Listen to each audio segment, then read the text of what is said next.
Hey, hello everybody, and welcome back to my channel. Hope you're all doing well today.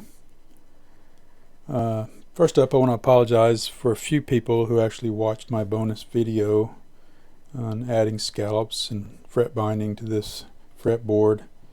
I actually made a critical mistake in that video, so after the fact, I didn't catch it actually until making the next video after that. I ran into some trouble. So sorry about that. I did remove that video.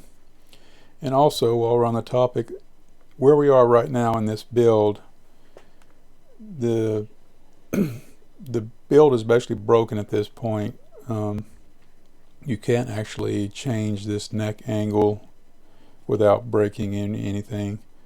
So where we are right now, after adding everything, it's no longer parametric in some sense. Mainly this head angle right here. If you at this point have decided, well, you know, for one reason or another, I would have preferred this head to be at a less of an angle or a greater angle than this, well, it's too late for that. If you try to change the angle right now, it's going to break the model. So from right now, if you have decided I want this changed, I would go back and look at the last video up until this point right here, which you can see it says head veneer. And if you right click and then roll the history back to head veneer, now everything we've done after that in history is gone. And if you need to change this at this point, you would delete all of this. You just simply right click here and delete all features after history marker, and then continue with the, after you adjust this angle, you would continue with the build. To adjust this angle, just go down here to our head construction plane, right click and edit the feature, and then rotate this to the where you think you want it to be, and then click OK, and it just changes it and everything looks good and no problems. Everything's still parametric. But as soon as you head over here just a little piece away, right there, you can see it's already broken. Everything we did past that doesn't work anymore because of head angles versus head veneer angles versus a lot of different things. It becomes broken after we start working away from that. So just so you know, if you're going to change your head angle, it's better to do it now before you get too much further. So I'm going to undo that head angle change and undo everything and go back to where we left off. So picking up from here, in today's video I want to start getting this ready to start milling this wood and hopefully get this fretboard cut out.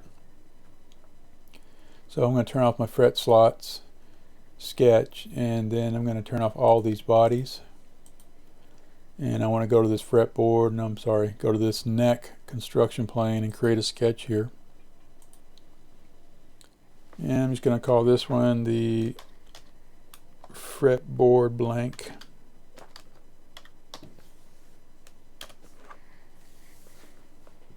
And I'm going to open up my neck sketch here, or turn on my neck sketch, and I'm going to project the 4 points of this sketch.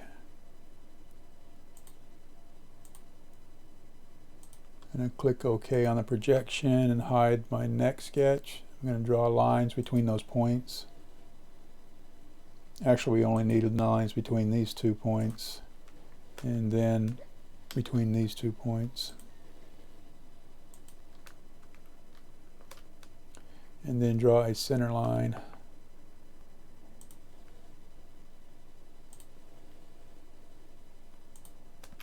And make all of that construction line.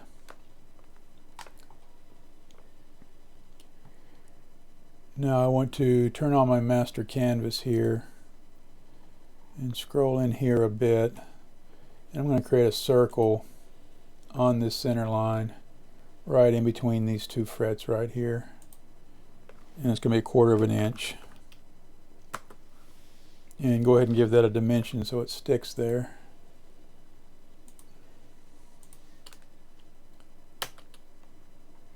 And then another circle down here, just about on this A string, just ahead of the nut line here, somewhere in this area. and there again 1/4 inch.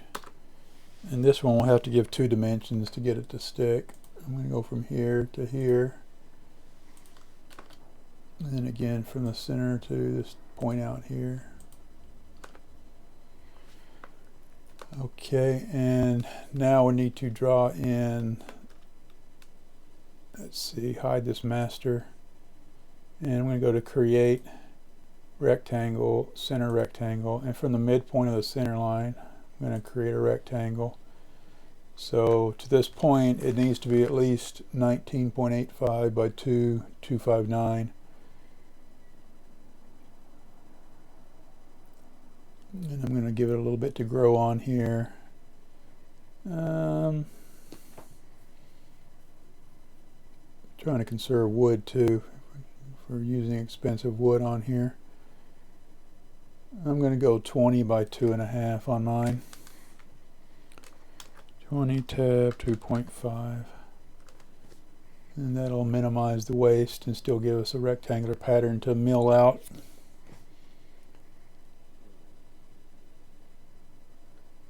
Okay, and we can finish that sketch here. Now we want to actually create a piece of material out of this, a body out of this.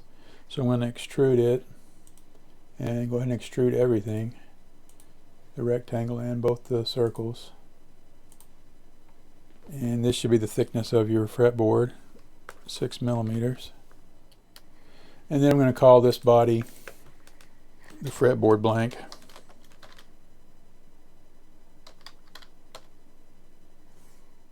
And then hide that and turn back on the fretboard blank sketch, and I'm going to extrude again.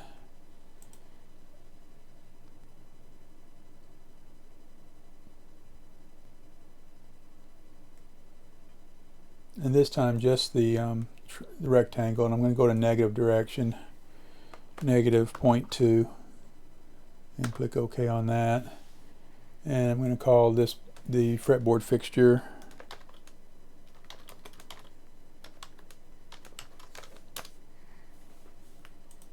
Okay, I can hide that sketch.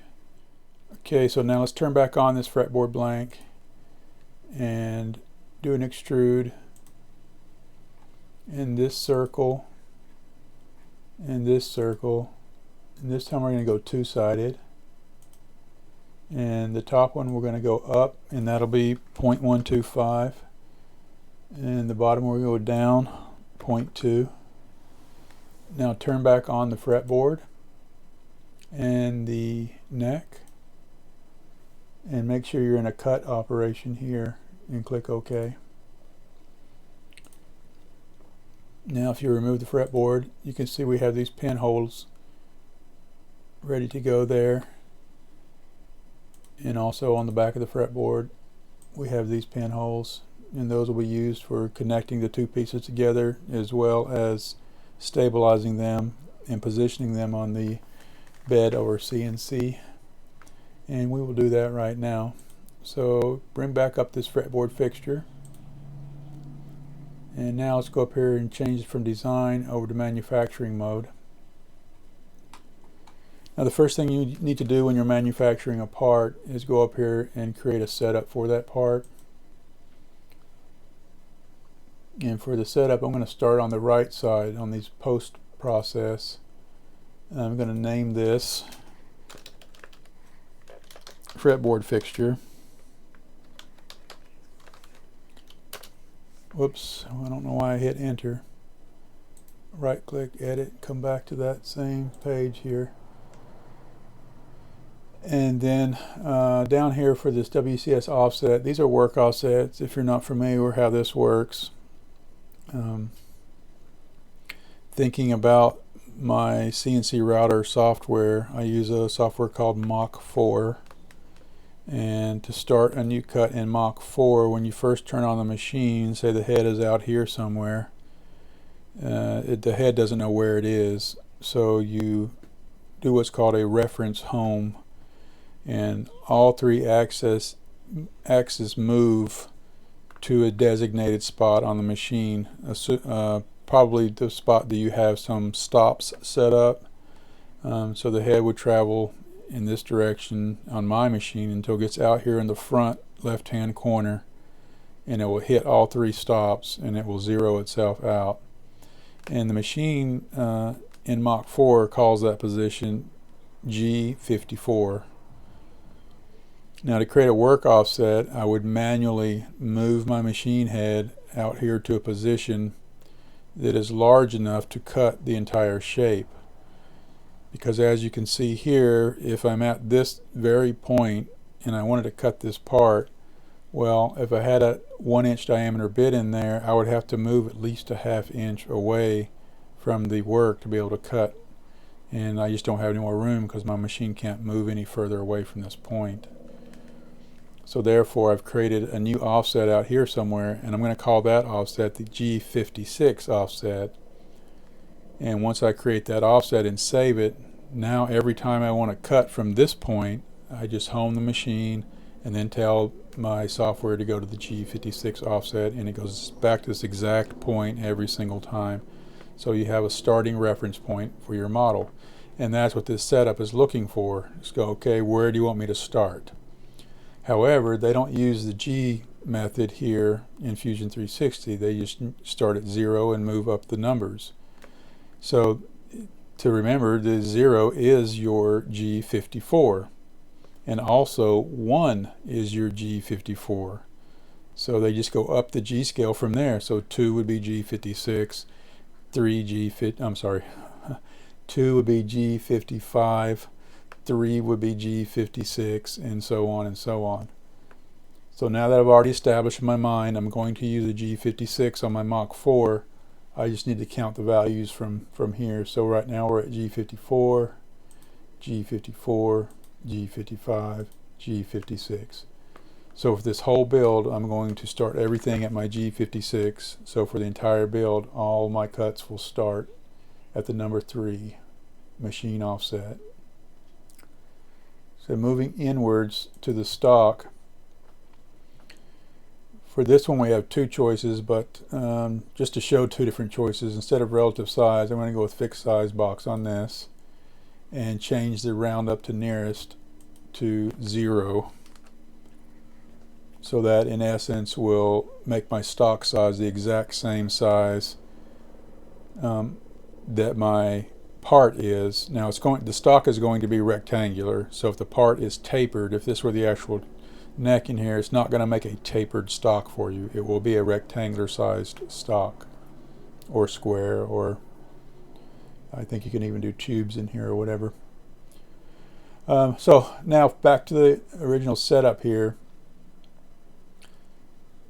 We're not actually trying to cut this part out. Instead, all we're trying to do is cut these holes. What we're going to do is we're going to place a fixture board on our CNC mill and attach it to the top of the bed, and we're going to put a fixture board on that we can use as a spoil board. So when we cut all the way through the parts, it will cut up the spoil board and not the top of our CNC bed.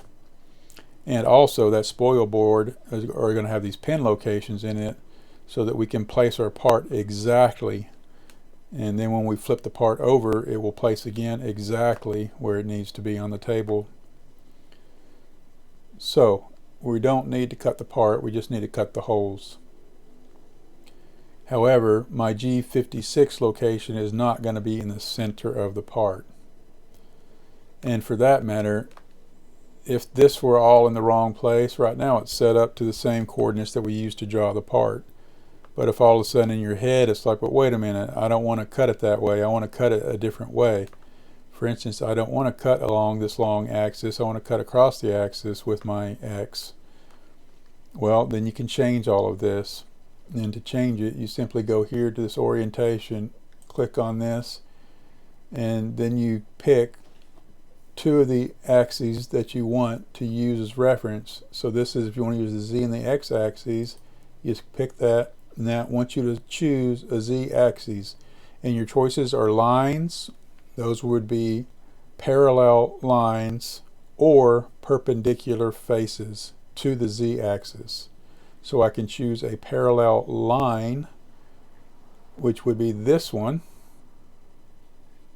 which is already set for that. If I were to choose this parallel line, it would change the axis to be in parallel with that line. Or you can choose a perpendicular face. So let me undo this and choose instead this face right here. Instead of this line, I'll choose a face. Now it's running perpendicular in 90 degrees into that face. In this case, we don't want either, and maybe all we wanted to do was to face the other direction. Well, we just simply flip the Z using this toggle right here, and we could go that way. Or we can undo all of that, and instead of going in here and clicking everything over here, everything can be done straight from these handles right here, the same function. If you zoom in here, if you move on these handles, you see there are two pieces, a stem piece down here and then the head piece up here. And when you click on the stem, you see the same dialog comes up and it wants to know the same stuff. First of all, we have the option to flip. If you click on the head, it will just flip. And if you click on the stem, it wants to know the same choices. Either pick a parallel line or a perpendicular face. And I'll just leave it where it is and pick this face right here. Now this has nothing selected, and if you just leave it with nothing selected, the software will assume that everything is correct, so you don't have to fill any more values once you get this right. Now the other thing I do need to change is the origin here. It is set up for the stock points. You could also set it up for this selected point and a model box point, but I'm going to leave it with the stock because that's what I'm going to be placing on the table. I'll be putting my stock on the table, but I'm not going to set up my G56 to the center here. I'm going to set up my G56 on this end over here. So if I go to my stock point, I'm going to highlight that box. It shows me all the available points to move this to, and I'm going to move mine right over here to the top, and I'm going to do the old-fashioned when I hit my G56 in my software, it's going to bring my cutter exactly to this point, but it's going to be raised to the highest value of Z, which in essence is the lowest value because it's in negative, but anyway. It's going to be as far as it can be away from the workpiece, but it's going to be exactly on this spot. So I will have to reference that Z to the 0 position, and now that I've selected here, it will be referenced to the top. Now I do have a touch-off probe at my table level, to where if it were working correctly, which is not, and I'm not sure why, I would select this position down here, and I would push my Z56 or G56. It would come to this point and it would be all the way up, but then I would use an M6 command and I would tell my machine to move over to that touch plate, go down and touch off on the plate and retract to a certain level, and then it would know exactly where the bottom of the sketch is, and it would cut everything with the bottom of the sketch in reference, and that will be all automated, and that way you could reproduce this Z position, this Z0 position every single time with very, very, very little inconsistency. However, mine's not working very well. I don't know why. It touches off and everything looks good and then the numbers go crazy. So until I get that fixed, I'm going to use the old paper method, and I am going to choose this position up here, and I will just touch off manually to the top of my stock. All that being said, I am finished with the setup here. I'm going to click OK on that. And as I mentioned before, all we need to do is cut some holes in our spoil board. Now for cutting these holes, you need to bear in mind some limitations of the Fusion360's hobby software. And these are new limitations actually. If you were just to cut these holes with a 1/4 inch drill bit, that would be just fine and would work just fine. However, if you were not only going to cut the holes, but we're also going to come right after that and cut out the rectangular shape for whatever reason, suppose we were actually making our stock. if you're going to use the same size or the exact same mill for both those operations, then you could gang those two operations together and run them as one cut pattern. But if you have two separate operations here using two different tools, you would not be able to even gang them together as one cut operation and tell the machine to wait for a tool change. You can't even do that anymore. If there is a tool change involved between the two tool paths, then you can't run them as one complete tool path or one complete operation. You will have to save the process from each of your tool paths. So just bear that in mind if you have more than one thing to do. If you can do it with one tool, then that'll save you from having to reset everything and re-zero between the moves and everything. In which case, if you were going to do that, you would need to select here accordingly.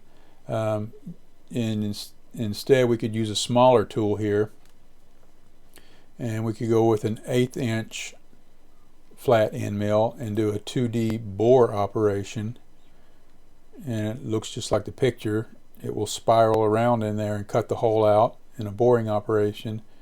And then without changing bits, it would immediately go straight over and start cutting out this rectangular shape, so you could get two things done with one program. However, on this I am not going to do another program, so I'm just going to go over here to this drill action. So the first thing it wants to know is the tool you're going to use, and I'm going to select here.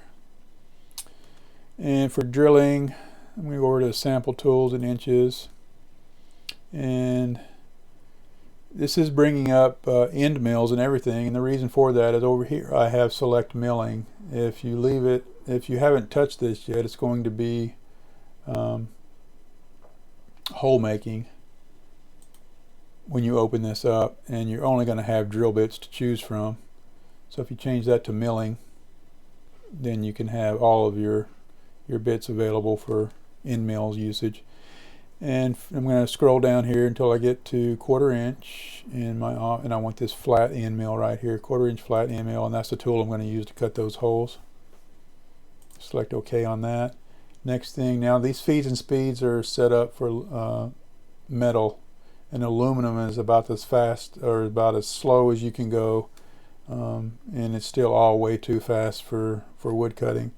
You're going to get chatter, you're going to get screaming bits, none of this is going to work out well for wood. But none of it really matters for that matter either. The tolerance is going to be close enough for wood for what you're doing. You can leave everything just like it is, and for the most part, the only thing that's going to be bad about it is the noise level.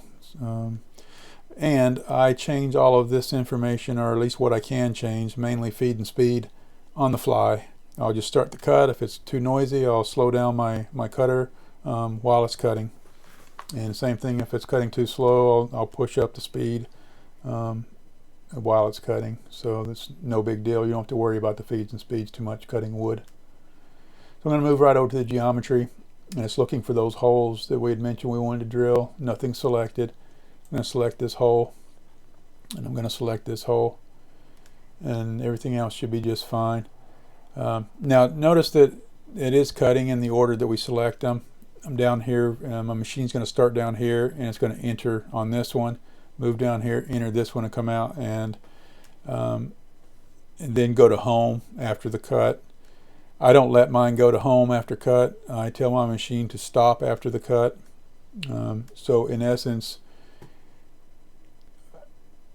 I could change these. So therefore I could change this and it wouldn't really matter. I could undo that and select this one first and then this one, and it would go from 0 and it would run down here, it would cut this one, then come back up here and cut this one, in which case that's where it would stop. It would be real close to the 0 position, ready to home again for the next cut, or closer to the next cut if I'm going to use that same home position. It's all just what you want to do. You can also see you could just reverse the order here. Just click this button instead of going back and reselecting everything. Just do a reverse order here. or if the holes were at different depths, you could use this key and this toggle here, and it will cut the by depth. So they're just some simple options for what we're doing here. It doesn't really matter.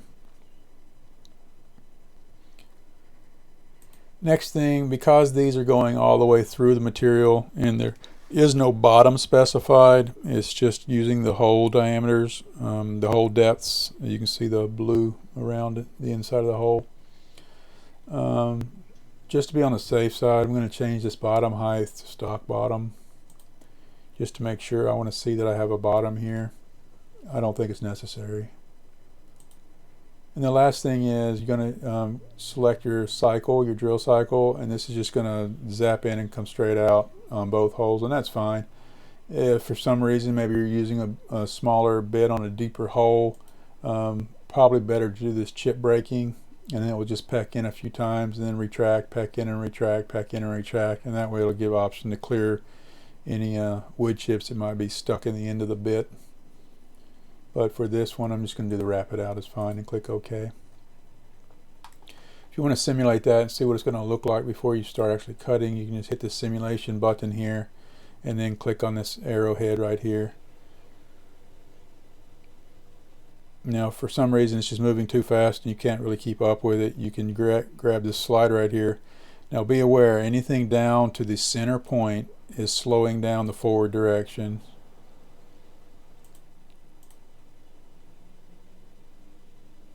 And you see now it's moving so slow we can't even see it moving. But if you scroll away, and it is actually headed down. It's just going really, really slow. So you can speed up going in this direction. But then also be aware that anything from the center going this way is actually moving backwards. So now if we start it, it's going in the opposite direction. That's new too. It confused me for quite a while. So you're satisfied with that, we can just click OK on that. Now it's time to go ahead and post this process, and once again, because we only have one process running, this is highlighted and we can just choose to post here. Now we had multiple processes down here and we wanted to gang them all together because they have the same bit and they're all going to be from the same point. So basically the machine can just cut 1, 2, 3 right through all of them with never stopping. You would select this setup up here, and that would include everything that's in the setup, and then you could go over here and post the entire setup. If you have to do at least even one tool change in there though, you won't be able to do that. You'll have to select them individually and go here and post process. Make sure that the post is in the right format for your machine, for your cutting software, and make sure your fixture, your name is correct here. And I open up my editor, and I'll show you why in just a moment. That's optional for you. If you don't have a nice editor downloaded, you can just use WordPad, will work just fine, or even Notepad will work just fine. And then click on this post here. It asked me to overwrite because I've already been checking all this stuff out. So now here's the point that I changed. I told you before I don't like my machine to come back out to the home 0, 0 home position for the tool change or after the cut. So this last lines down here, right here, you can see is telling the machine to move to the Z0 position, and that's where I want to stop. So the last two lines are telling, or not the last two, but the next two lines are telling the machine to move out to the X0, Y0 position. I don't want it to do that. I want it to stop after lifting up out of the cut. So I'm going to just hit the delete key right here once to get rid of the lines, and then the spare line I'm going to hit one more time. Now don't hit enter in this setup here because it will just add lines. Instead, go up here and click File and Save, and click OK. And that is totally optional. If you want it to come back out for the tool change away from your work, that's fine. It just saves me a few extra seconds and not having to jog it back out to my work. So that should be good to go. And once we got to the machine, you'll see how I'm going to set up to drill these holes in the fixture plate. I'm going to go ahead and get rid of all this stuff now. I don't need it anymore. You don't have to get rid of it. You can just keep adding setup and setup and setup. But the more stuff you add, the slower your processor, or the more taxed your processor is going to get. So I try to keep everything as thin as possible on here. I've still got one set up here. I'm going to get rid of this thing as well. And you'll see, even after getting rid of all this, it still stains the software. The software is still going to remember all that information.